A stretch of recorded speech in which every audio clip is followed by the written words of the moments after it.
আজরাইল আলাইহিস সালামকে যদি আল্লাহ পাঠায় দেয়, আর আজরাইল আইসা যদি দেখি তোর হাতে নাচ গানের মোবাইল,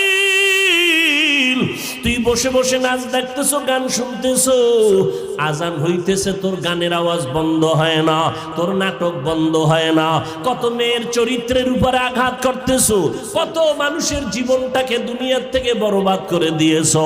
আজরাইল যখন আসবে তোমার সামনে স্বাভাবিক অবস্থায় আসবে না।